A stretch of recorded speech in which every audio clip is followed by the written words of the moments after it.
2023년의 주제입니다. 한번 따라 하시죠. 복음의 사람, 예배자로 살게 하소서. 그래서 오늘 첫 주일 예배도 이 주제를 가지고 크게 두 가지입니다. 복음의 사람으로 살게 하소서, 예배자로 살게 하소서. 이 메시지를 증거하려고 합니다. 복음의 사람은 무엇을 말할까요? 조금 전에 복을 참 좋아한다고 합니다만은 복음 할 때도 한자어로 복복자의 소리 음자를 씁니다. 좋은 소식, 복된 소리라는 뜻입니다. 이 복음을 번역한 유앙겔리온이란 단어는 말 그대로 전쟁에서 우리가 승리했다, 승전가를 울리면서 전령이 전할 때 그 소식을 유앙겔리온, 복음, 복된 소식, 기쁜 소식이라고 전합니다.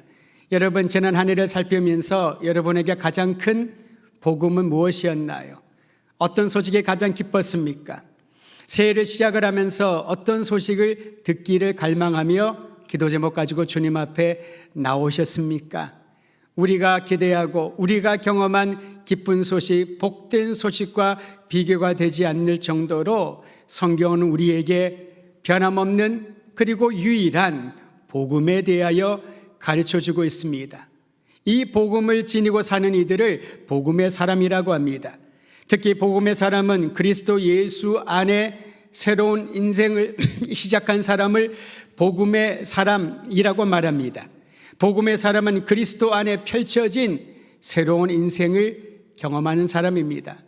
다시 말하면 이미 우리에게 모든 것이 주어져서 참 좋다, 행복하다, 기쁘다 그런 게 아니라는 거지요. 그리스도 예수 안에 그분과 함께 펼쳐 보여주시는, 이제 올 한 해 동안 우리가 경험하고 남은 생애 동안 경험할 복된 소식들을 기대하고 나가는 이들이 바로 복음의 사람이라는 것입니다. 예수 그리스도 안에 나타난 하나님의 의를 경험한 이후 바울은 그의 삶이 완전히 달라졌습니다. 여러분, 바울 하면은 엘리트 중에 엘리트 아니겠습니까? 그는 정규 과정을 넘어서서 엘리트들만이, 특히 영재 수재들만이 걸어갈 수 있는 좋은 환경에서 교육을 받았습니다. 율법에 관한 한 그는 전문가였습니다. 누구와 논쟁하더라도 뒤지지 않을 정도의 탁월한 언변과 지식과 배경을 갖춘 사람이 바울이었습니다. 얼마나 당당했을까요? 떠오르는 별, 차기 지도자와 같은 이가 바로 바울이었는데 그 당시엔 사울이었지요. 그가 예수님을 만난 이후에 삶이 완전히 달라졌습니다. 복음의 사람이 된 것이지요. 자기의 노력으로 사람의 인맥과 배경들을 활용하여서 사회적 위치를 차지하고자 하는 그러한 삶의 목표를 가진 것이 아니라 예수 그리스도 안에 발견한 하나님의 의, 복음의 사람으로 새로운 인생을 출발하고 복음의 사람으로 살다가 생애를 마감한 믿음의 선진이었던 것입니다. 그러기에 성도 여러분, 그가 고백한 복음의 능력이 무엇인지를 말씀을 통하여 다시 한번 듣기를 바랍니다. 로마서 3장 22절을 제가 읽어드립니다. 예수 그리스도를 믿음으로 말미암아 모든 믿는 자에게 미치는 하나님의 의, 이것이 바로 복음이라고 바울은 목소리 높여 강조했던 것입니다. 이 복음은 주어지는 거지요. 그리스도 예수 안에서 주어지고 발견하는 하나님의 선물입니다. 이 사실을 믿음으로 선포하시기를 바랍니다. 이 하나님의 의, 복음은 놀라운 특성이 있습니다. 성경은 계속하여 말합니다. 차별이 없느니라. 차별이 없다라는 거지요.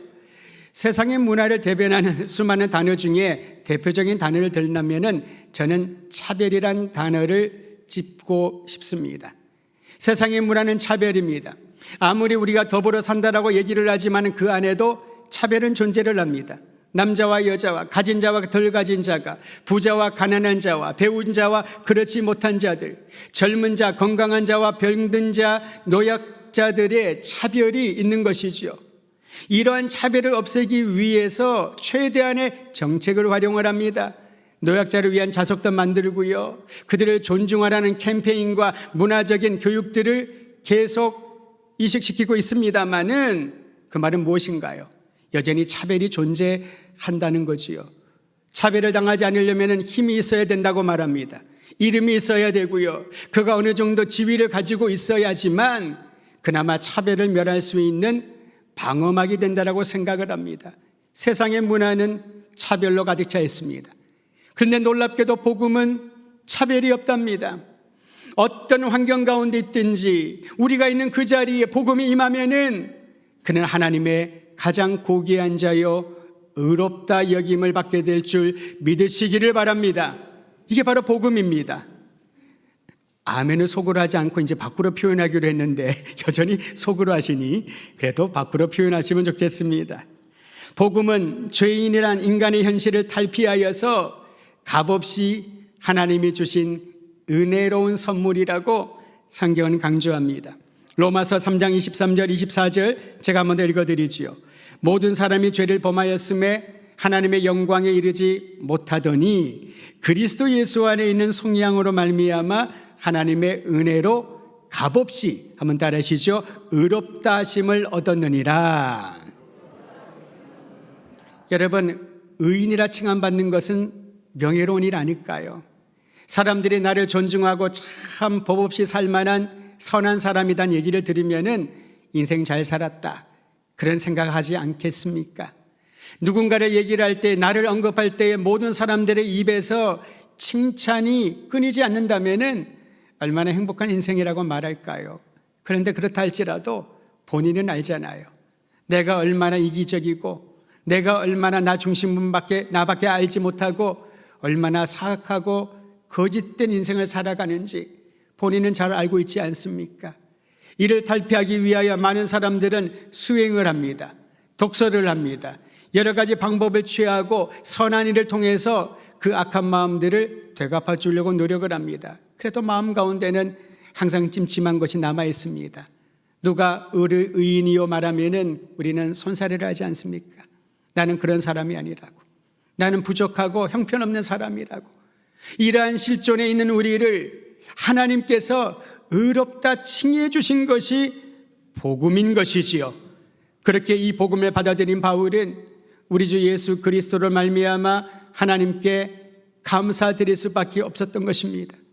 죄인 중에 계수여 가망이 없는, 사람들은 칭찬하고 엘리트라고 칭찬을 하더라도 본인의 내면을 보니 썩은 구덩이에 냄새나는 것들로 가득 차 있는 자신을 하나님께서 자녀 삼아주시고 영원한 생명을 주셨다는 것 때문에 감사하고 또 감사했던 것입니다. 올 한 해 일하는 감사의 지속적인 감사가 여러분과 저의 삶 가운데 넘쳐나기를 주의 이름으로 축원드립니다. 복음의 사람에게 하나님은 놀라운 축복을 주셨는데요. 그 축복이 무엇인가 하면 상속자의 신분을 부여하셨습니다. 상속자의 자격이 있어서 우리가 하나님의 상속자가 된 것이 아니랍니다. 아무 자격이 없는 우리를 하나님께서 자녀 삼아주시고 하나님의 유업을 상속시켜 주신 거지요. 성경은 이 놀라운 복된 소식을 증거하고 있습니다. 여러분, 인간적인 생각으로 우리의 부모로부터 많은 재산을 상속받으면 기쁘고 행복하겠지요. 부모의 뜻을 거스르지 않도록 더 유용한 곳에 그 상속된 것들을 나눌 것입니다. 반대로 그것이 없는 이들에게는 어떤 원망이 생길지도 모르겠습니다. 또는 그 상속이 긍정적인 것이 아니라 부정적인 것이라면은 그것 때문에 자신의 인생이 굉장히 피폐해질 것을 염려하는 사람들이 얼마나 많이 있을까요? 상속이란 말은 이처럼 항상 긍정적인 요인은 아닙니다만은 성경은 우리에게 영원한 하나님의 유업을, 변치 않고 썩지 않은 하늘의 유업을 우리에게 상속시켜 주셨다라고 약속하고 있는 것입니다. 이 복된 약속을 믿고 살아가는 복음의 사람은 이 세상에서 우리가 원하는 것을 얻지 못한다 할지라도, 사람들에게 자랑할 만한 것들을 가지지 못한다 하더라도 당당한 하나님의 상속을 받은 상속자로 승리를 선포하며 감사의 삶을 살게 될 것입니다. 저와 여러분은 하나님의 유업을 받은 변치 않는 하나님의 상속자됨을 믿고 복음의 사람으로 살아가기를 주의 이름으로 부탁드립니다. 하나님의 부르심을 받아 이 놀라운 상속을 받은 이들에게 항상 기억할 것이 있습니다. 이 사실을 잊지 말아야 된다는 거지요. 바울은 로마서 8장 28절에 이렇게 말합니다. 우리가 알거니와 하나님을 사랑하는 자, 곧 그의 뜻대로 부르심을 입은 자들에게는, 한번 따라하실까요? 모든 것이 합력하여 선을 이루느니라. 여러분, 이 구절을 조금 더 쉽게 풀이하면 하나님께서 모든 것들을 조율 하셔서 선을 이루게 하신다고. 우리를 불러주시고 우리를 사랑한다 말씀하신 하나님께서 어떤 일을 겪든지 어떤 상황들이 펼쳐지든지 하나님이 친히 조율하셔서 선을 이루어 주신다는 사실입니다. 그런데 이 사실을 많은 분들이 생각하지 않고 신앙생활할 때 얼마나 많은지 모릅니다. 그러기에 바울이 이렇게 이 말씀 첫 번째에서 외쳤나 봅니다. 우리가 알거니와, 우리가 알아야 믿는다는 거지요. 무엇을 알고 믿습니까? 우리를 불러주신 하나님이, 우리를 사랑하시는 하나님이 모든 것을 합력하여 선을 이루어 주신다. 여러분, 이것을 맛보아 경험할 때 그 사람의 인생은, 그 사람의 간증은, 그 사람의 삶은 확연히 달라지게 될 것입니다. 23년에 이 일을 경험하기를 바랍니다. 우리가 알거니와 우리가 믿거니와 나를 부르신 하나님께서, 나를 극진히 사랑하시는 하나님께서 무슨 일을 당하든지 어떤 일을 만나든지 합력하여 선을 이루어 주시리니, 여러분 믿음을 가지고 하나님을 찬양하시기를 바랍니다. 복음의 능력으로 새로워진 복음의 사람은 그 감격에 겨워서 하나님께 예배를 드리는 겁니다. 이게 바로 예배입니다. 예배는 종교적인 의무가 아닙니다. 간혹 자녀들을 신앙 양육을 하면서 부모들이 소가리를 하는데요, 어릴 때는 부모가 데리고 오면 예배를 드렸는데 애들이 커가면서 청소년기를 보내고 청년기를 보내면서 예배를 안 드린대요. 그러니까 얼마나 부모들이 이를 놓고 기도하고 고민하는지를 모릅니다. 요즘의 일만이 아닙니다. 예전부터 그런 일들이 많았었습니다. 제가 잠시 교회에서 청년부 담당 교육자를 했을 때에 참 하나님의 특별한 은혜로 아이들이 신앙훈련을 받으며 성장하는 기회가 있었습니다. 수련회를 가는데 어느 날 한 어머니가 저를 찾아와서 간곡히 부탁합니다. 목사님, 우리 아들 아시죠? 이름은 알지만 걔는 교회를 한 번도 온 적이 없었습니다. 그래서 이름만 알고 연락을 하면은 반응도 안 하고 답도 안 하고 그런 친구들 있잖아요. 근데 그 어머니가 찾아와서 이번 수련회에 아들이 참석하기로 했다는 거예요. 얼마나 놀랍습니까? 우리 아들 기억하고 목사님 기도해 주시지만 은혜 받을 수 있도록 좀 애써 주셔요. 당연한 일이지요. 그런 부탁을 안 해도 되는데 왜 부탁을 했는지 아셔요? 이 아이랑 딜을 한 거예요. 이번 수련회에 참석만 하면, 2박 3일만 참석을 하면은 한정판 신발을 사주기로 했답니다. 이미 13년 전에 한 30만 원이 넘었으니까 상당히 고가이지요. 그래서 정말 간절한 마음으로 얘가 수련회만 가면 은혜만 받으면 변화될 것 같으니까 그렇게 딜을 해가지고 오기를 했는데, 이 아이는 어떤 마음으로 왔을까요? 2박 3일만 참고 견디자. 한정판 신발이 내 발 안에. 예배 때 보면 아이가 참석을 하지 않습니다. 그런데 밥 먹을 때는 나타나요. 삼기도 하고 혼자 삼기도 하고 왔는지 모르겠습니다만 어디서 일단 시간을 버티면서 2박 3일 보냈습니다. 그런 마음으로 인격적으로 주님을 만나지는 못했겠죠. 그런데 한 가지 분명한 것은 자기의 또래 친구들이 하나님 앞에서 예배드리고 은혜를 경험하고 성령 체험하고 회심하는 그러한 장면들을 그가 어찌든 2박 3일 동안 오고 가면서 보지 않았을까요? 거기에 저는 희망을 걸었습니다. 어머니의 간곡한 부탁이 있었지만은, 그러나 이 아이는 그런 마음으로 온 게 아니거든요. 그에게 예배는 큰 의미가 없었습니다. 왜냐하면 복음을 모르니까, 복음을 받아들이지 않았는데, 여러분 복음을 알고 예수 그리스도의 은혜를 경험해야 예배는 자연스러운 반응이요, 마땅한 일이 되는 것이지, 예배를 드리면은, 예배만 가면은 사람이 변할 것 같아. 물론 하나님의 놀라운 역사가 있지요. 바울을 보면 알지 않습니까?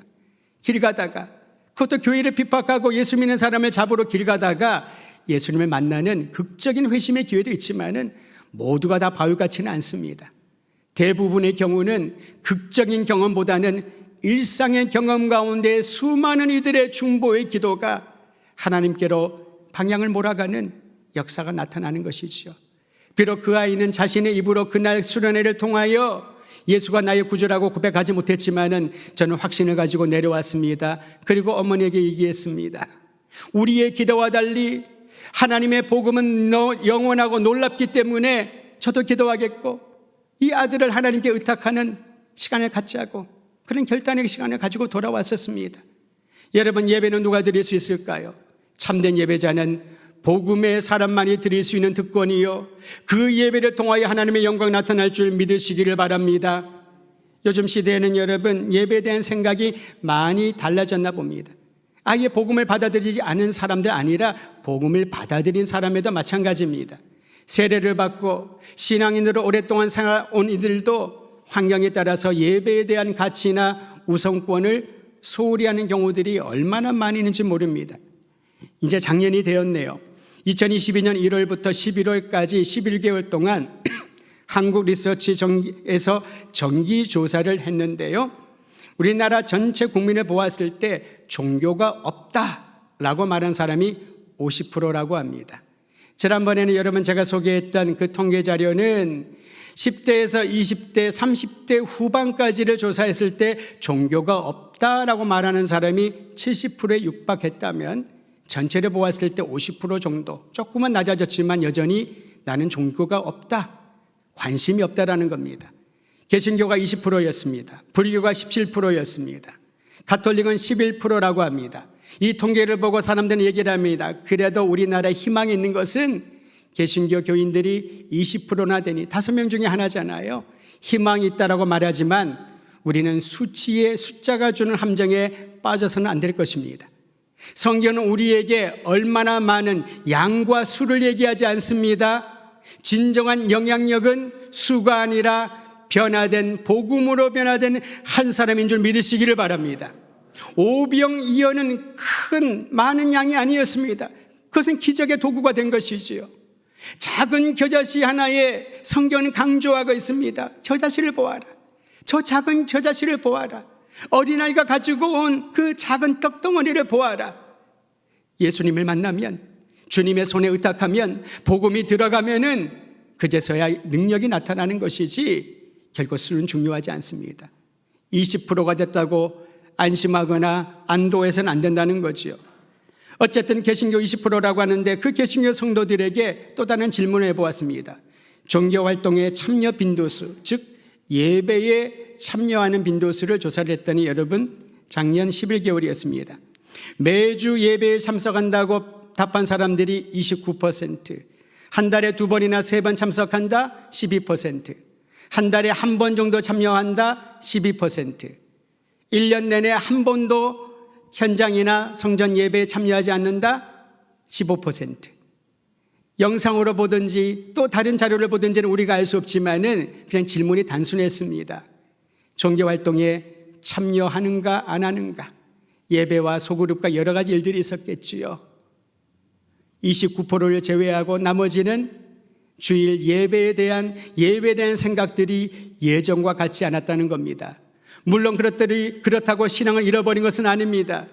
코로나 시대를 보내면서 다양한 매체로 우리는 예배를 드릴 수가 있고요, 어떤 환경에 있든지 예배를 드릴 수 있는 길을 경험하고 활용을 하고 있습니다. 여기서 강조하고자 하는 것은 우리의 마음가짐입니다. 내가 복음을 받아들였다면, 내가 복음의 사람이라면 하나님께 드리는 예배를 어떻게 생각하는가, 그 예배를 나는 어떤 마음으로 나아가는가, 이 부분을 점검해 보아야 된다는 것이지요. 복음을 받아들인 사람, 그리스도인의 마땅하고 올바른 삶이 무엇일까요? 그게 바로 참된 예배자입니다. 누가 참된 예배를 드릴까요? 이것도 한번 따라 하실까요? 그리스도인의 마땅하고 올바른 생활입니다. 다시 말하면 고민할 게 없다는 거지요. 딜을 할 필요가 없다는 것입니다.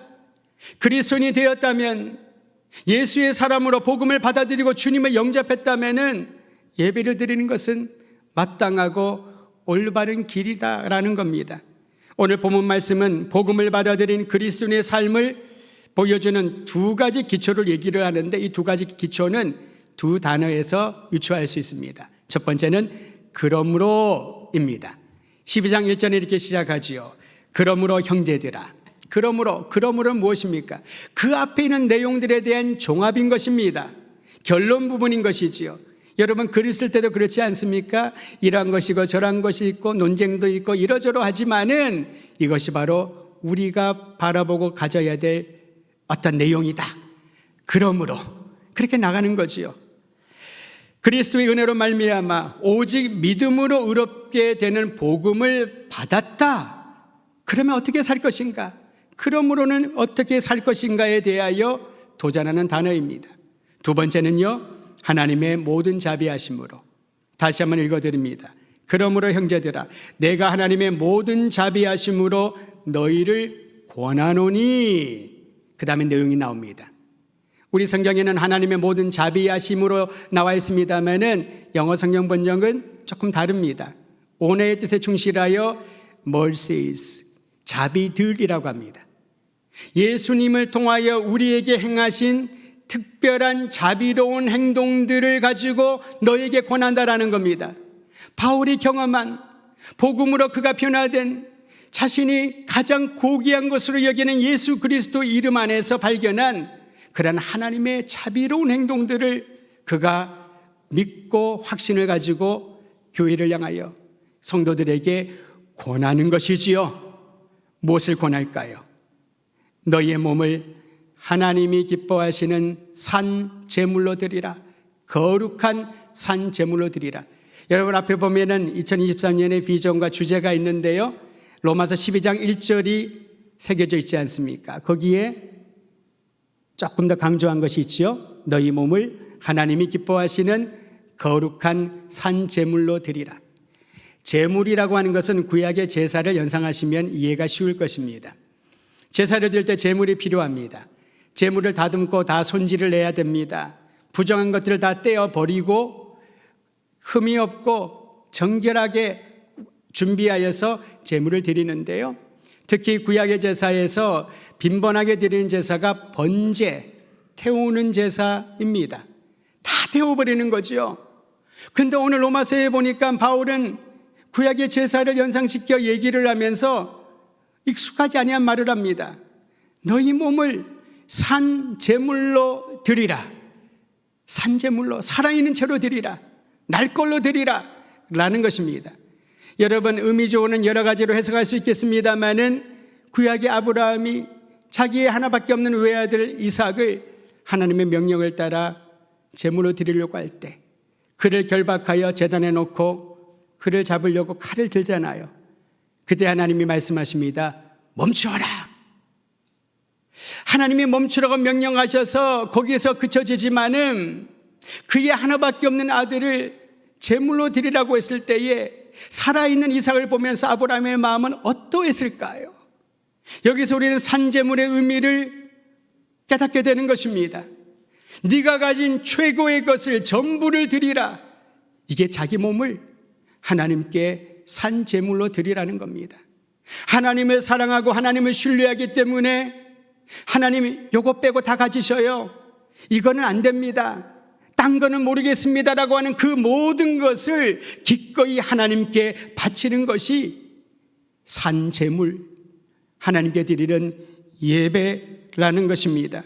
저는 2023년의 생활 시작을 하면서 우리의 예배가 내가 가진 모든 것들을 하나님께 기꺼이 드리는, 온전히 드리는, 그분을 신뢰하기 때문에 주님이 명하신다면 순종하며 따르는 이러한 예배자가 되기를 주의 이름으로 축원드립니다. 이 예배를 성경은 영적 예배라고 합니다. 우리 함께 그 구절을 보시죠. 제가 읽어드립니다. 너희를 권하노니 너희 몸을 하나님이 기뻐하시는 거룩한 산제물로 드리라. 이는 너희가 드릴 무슨 예배라고요? 영적 예배니라. 우리는 영적 예배라고 하면은 신령하고 뭔가 좀 신비한 경험이 있고 하늘을 붕붕 떠다니는 같은 그러한 어떤 감흥이 있고 눈물을 펑펑 쏟으면서 그러한 아름답고 멋진 아주 영적인 예배로 그렇게 생각을 하는데요. 이 영적 예배, 영적이라는 단어가 매우 독특합니다. 바울은 의도적으로 이 영적인 이 단어를, 의미를 무슨 단어를 썼냐면요, 합리적이고 이성적이다라는 단어를 사용했습니다. 자, 그대로 번역해 볼게요. 너희 몸을 하나님이 기뻐하시는 산 제물로 드리라. 이것이 너희가 드릴 합리적이고 논리적이고 이성적인 예배니라. 이게 뭐예요, 여러분? 여러분, 합리적, 이성적인, 논리적인 것은 무엇입니까? 변명할 필요 없이 해야 되는 거잖아요. 그렇지 않습니까?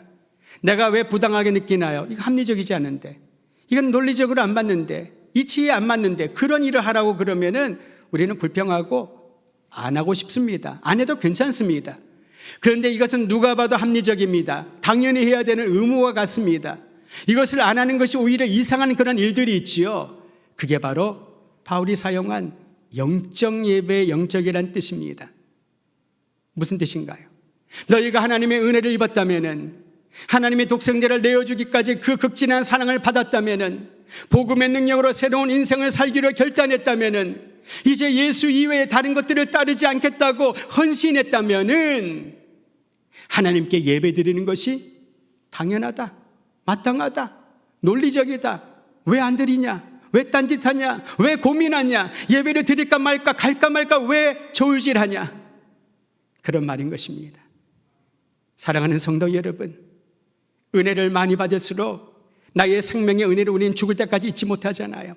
아무리 그 사람이 나에게 어려움을 주더라도 내 목숨을 한번 살린 그 생명의 은혜를 위해서는 다 바치지 않습니까?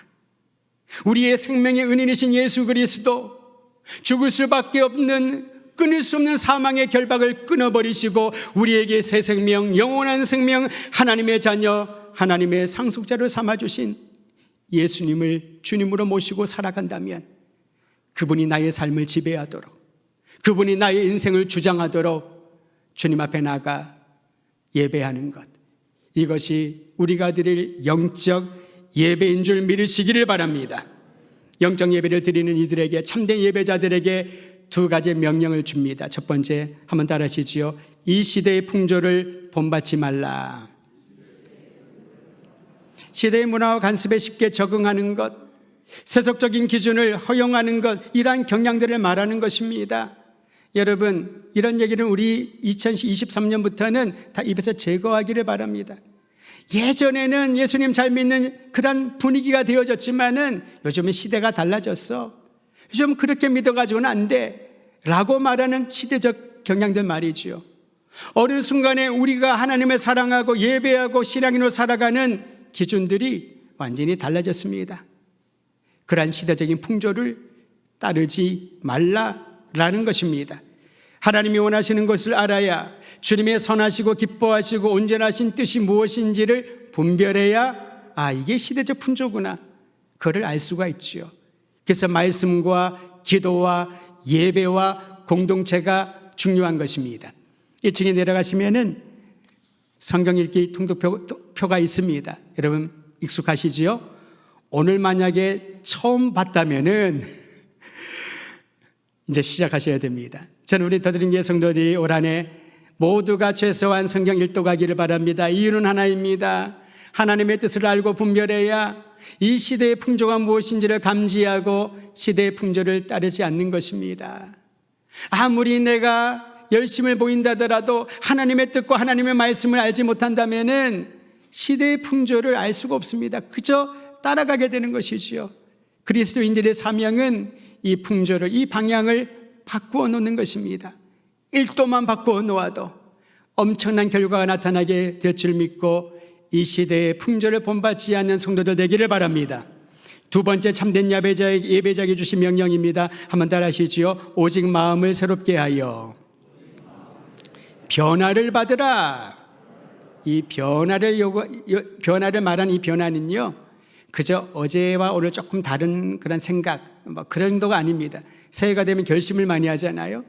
그런 게 아니라는 거죠. 여기서 변화는 상태가 완전히 달라지는 것입니다. 예를 들어서 110V 가지고 220V 기계를 사용할 수가 없죠. 반대로 220V로 제작된 기계를 110V 가지고는 약해가지고 사용하기가 없습니다. 이것을 바꿔주기 위해서는 어떤 기기가 필요하죠. 일본말로 익숙해서 그걸 사용하지 않겠습니다만 세 글자입니다. 도모모. 그걸로 하면은 바꿔진다고 합니다. 완전히 달라지는 겁니다. 압이 달라지는 거지요. 여기서 말하는 변화를 받아라는 것은 내 마음, 겉이 아니라 속사람이 완전히 달라지는 것을 말합니다.